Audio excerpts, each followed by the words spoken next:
Hello and welcome to the Osteoarthritis Action Alliance Lunch and Learn webinar for May 18th, 2022.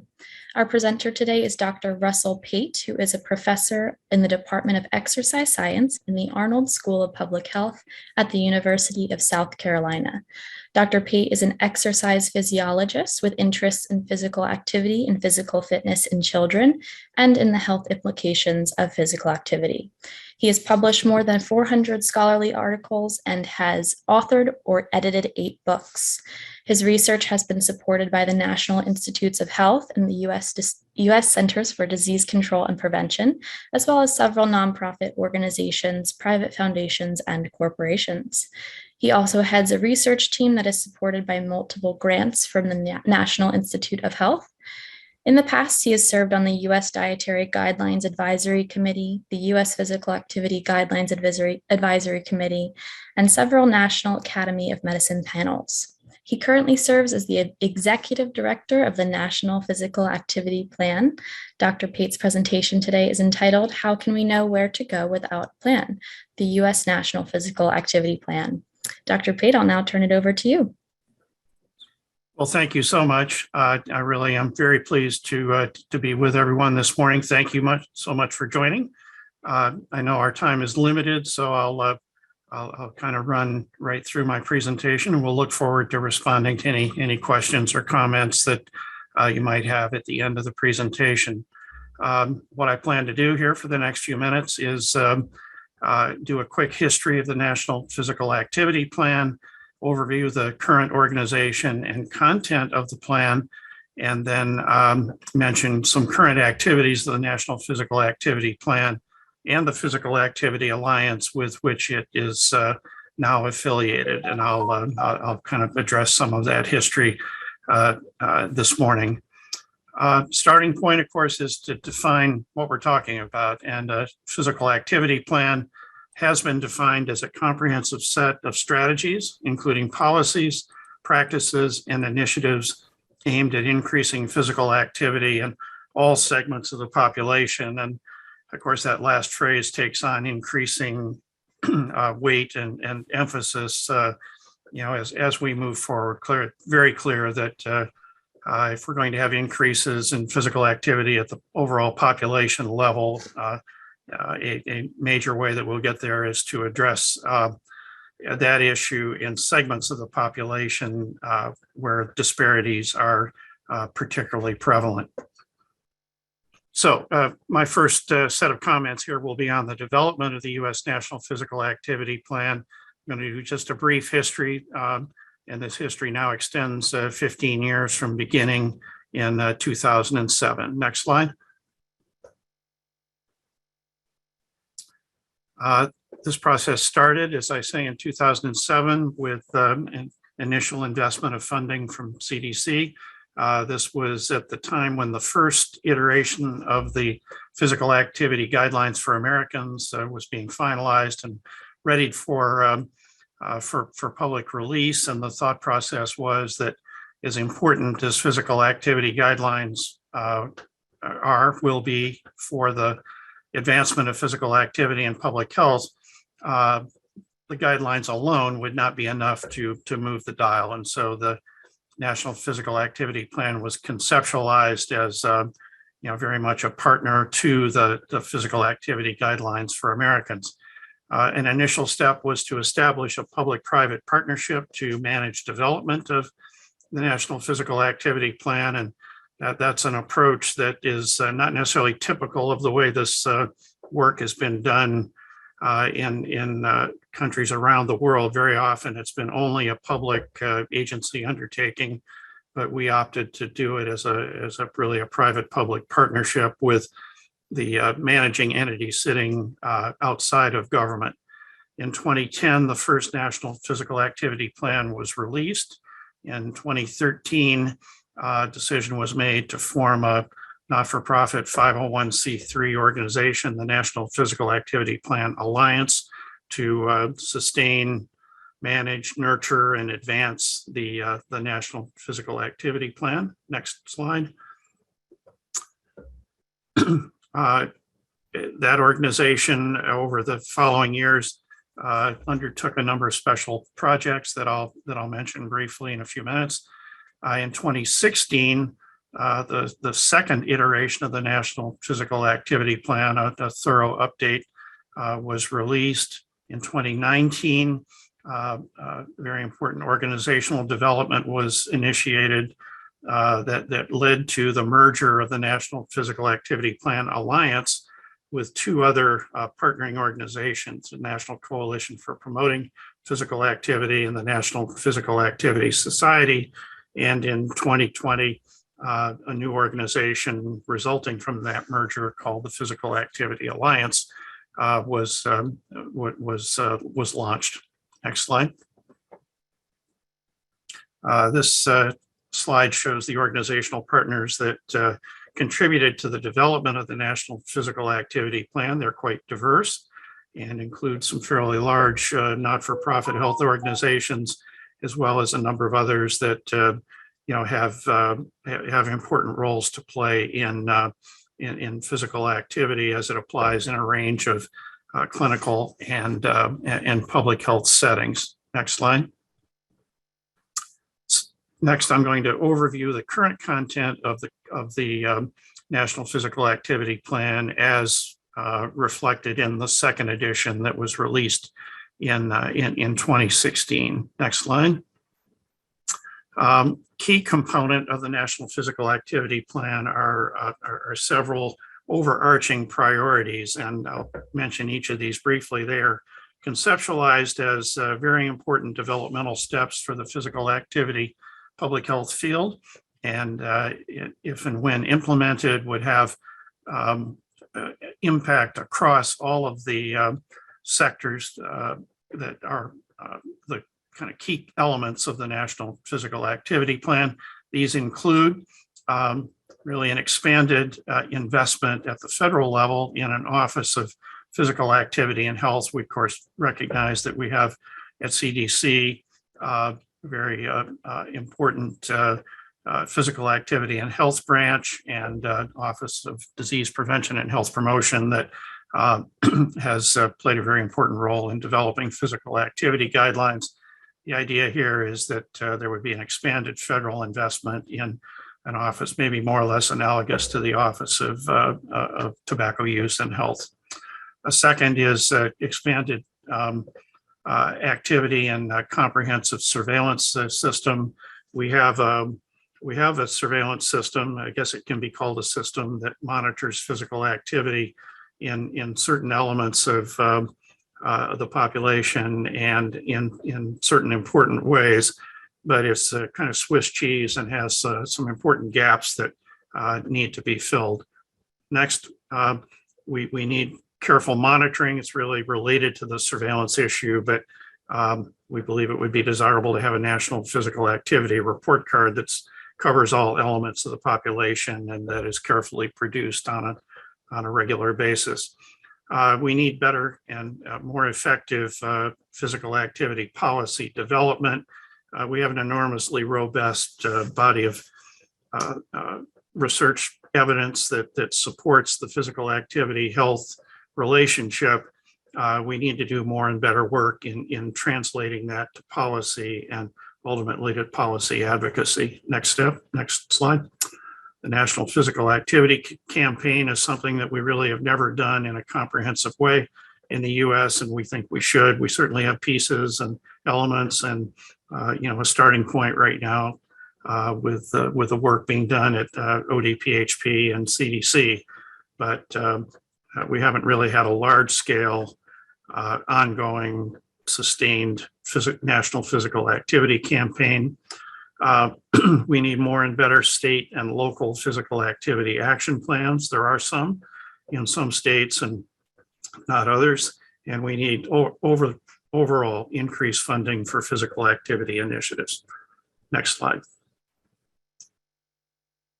Current plan is built around 9 societal sectors, and we're in the process of adding one that I'll mention in just a moment. I won't read this list, but the decision was made early in the developmental process for the national plan that because policies are often developed for application in societal sectors, that a logical way to put the plan together was by identifying initiatives in each of the key societal sectors that, if implemented, would support expansion of physical activity at the population level. Next slide. The current content of the plan, which is about to be expanded a bit, is 50 strategies and 264 tactics. Next slide.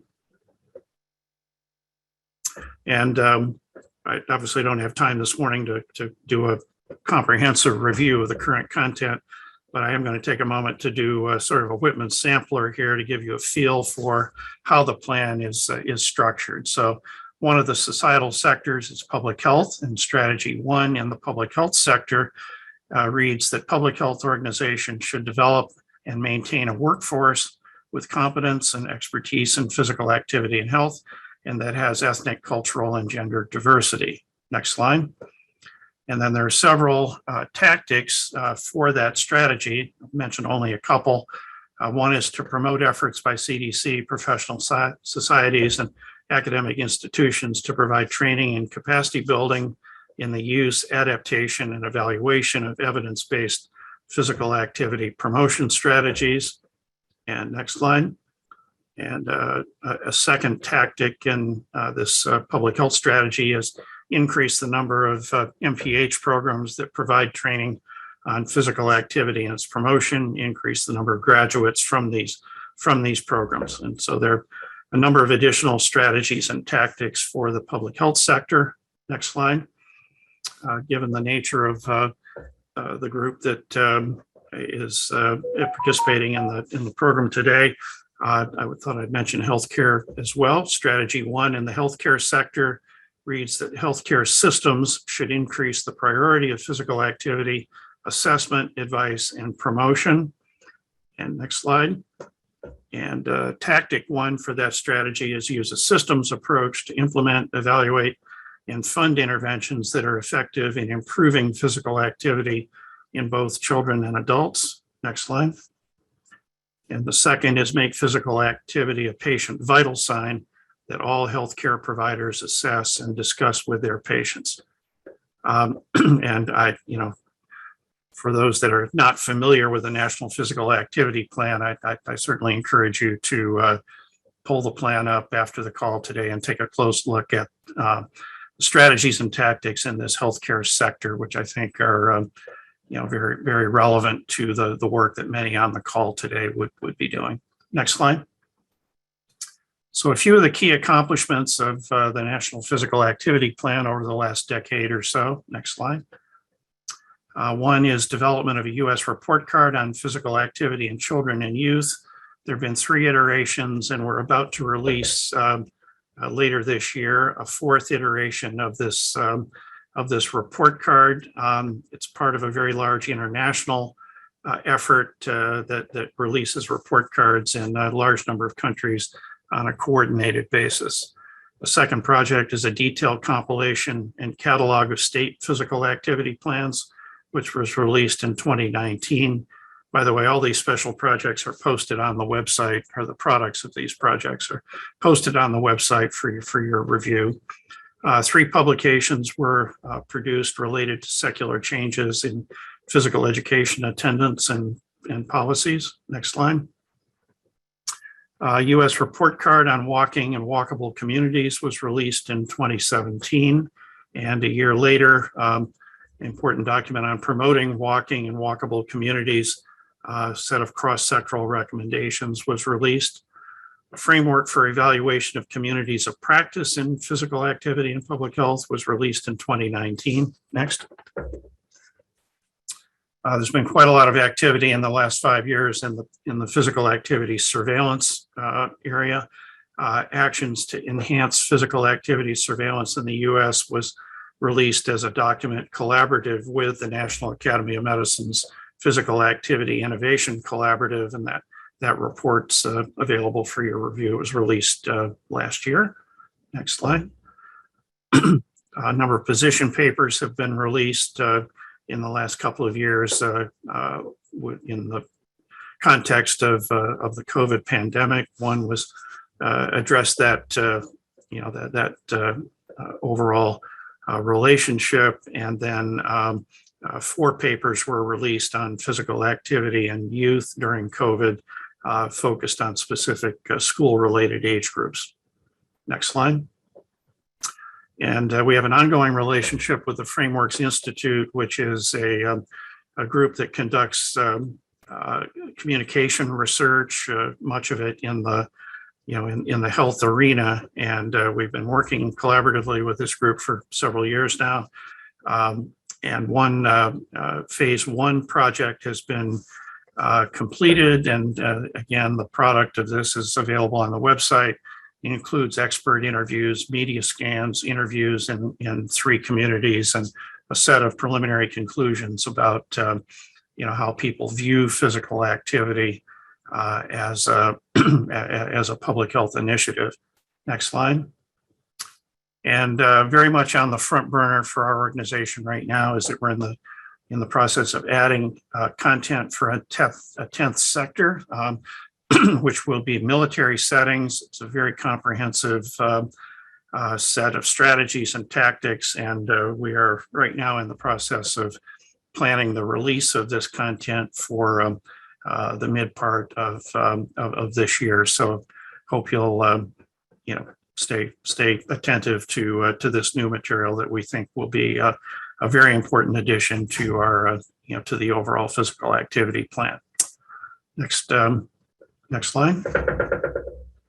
So in conclusion, I think I think that it's important, consistent with the title of the presentation today, that our efforts to promote physical activity in all segments of the population, address strategies, tactics, initiatives that are evidence-based, and that really is the test that's applied to any element of the National Physical Activity Plan. Our expert panels review these ideas, identify those that we believe have strong evidence for their efficacy and effectiveness. And the hope is, of course, that this very comprehensive plan can constitute a resource that will serve the many of us around the country that are very concerned about the current status of physical activity in the U.S. population, and recognize the need to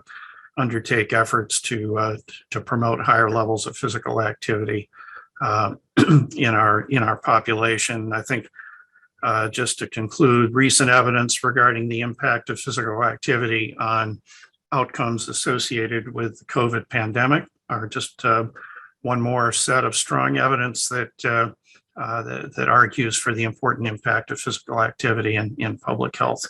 It's been an honor to speak with this group, and sorry for the glitch at the start, but I do look forward to your comments, and will do my best to respond to your questions. Thank you very much for having me in today. Thank you, Dr. Pate. It was wonderful to learn about the whole plan and kind of the goals behind it. And we do have time for a couple of questions. Just a reminder, anybody who has a question, go ahead and just pop that in the chat box, and we'll make sure to address it. In a few minutes, you will also see a poll pop up on your screen with some survey questions. So if you could please answer those before you leave the webinar, that would be wonderful. We do have one question that popped up right now. And let me just open my chat a little bit more so I can read it all the way. Excuse me.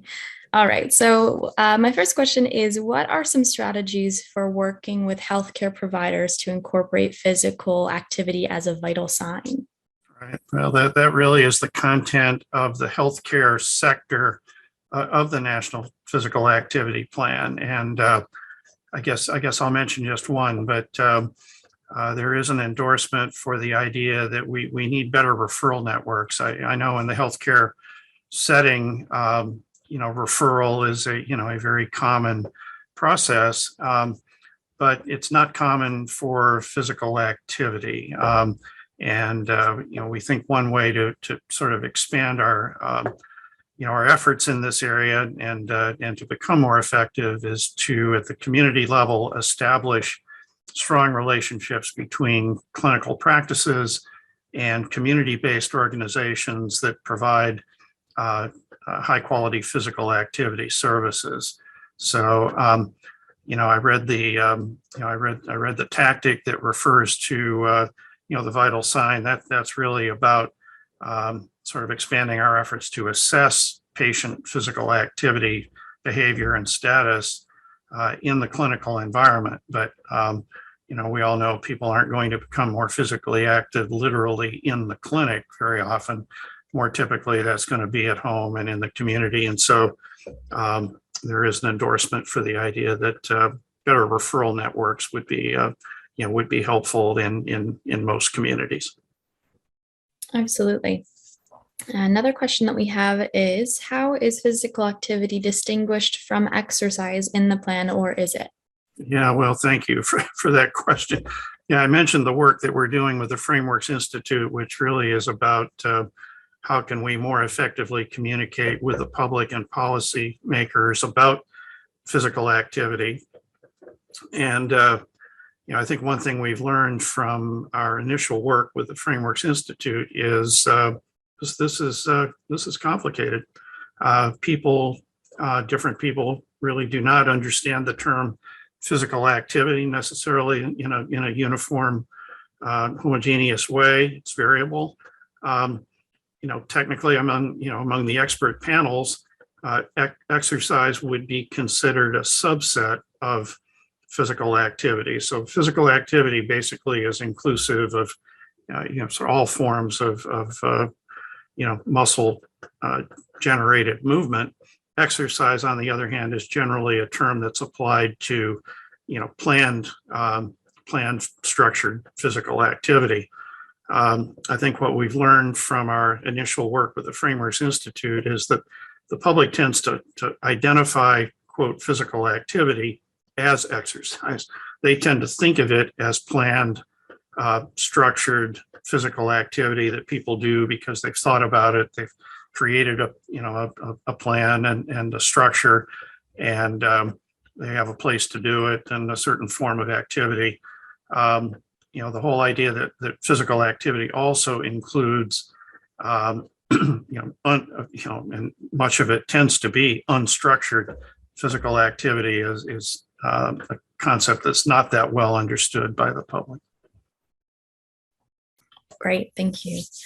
Another question I have really quickly before we head out is, will you be using any type of formal evaluation process to determine the success of the National Physical Activity Plan?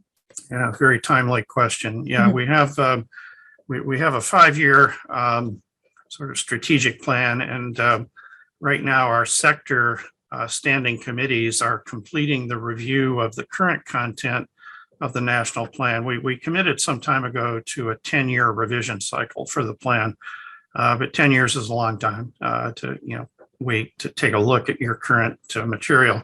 So our committees are finishing that review, and our intent is to make some modest editorial updates to the plan here over the next few months.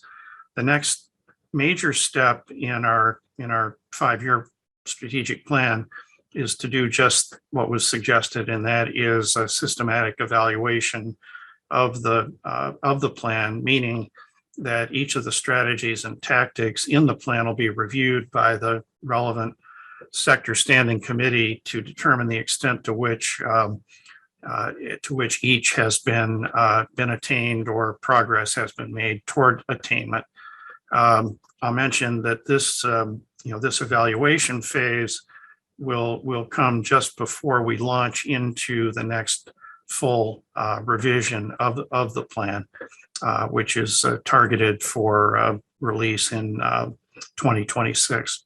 So we recognize that evaluation is critical, and we're not pretending that if progress has been made, and we already know that a lot of progress has been made on some of these strategies and tactics, necessarily cause and effect between having a national physical activity plan and the various outcomes. But nonetheless, it's very important for us to know about which of these strategies and tactics are apparently catalyzing change, and for which progress has been made. Absolutely. All right. Thank you so much, Dr. Pate, and thank you everyone for joining us today, as well as sticking through with us during our technical difficulties. It's just one of those things I think we deal with on Zoom these days. But again, I appreciate it, and that will conclude today's presentation. As you'll see, this poll has popped up, so if you could do us a favor and submit that if you get the chance before you leave. Thank you so much, and please join us next month for our June 15th Lunch and Learn featuring Julia Chavan, who will be presenting on fitting an arthritis-appropriate evidence-based intervention into health professional education. Thanks again, and have a great day.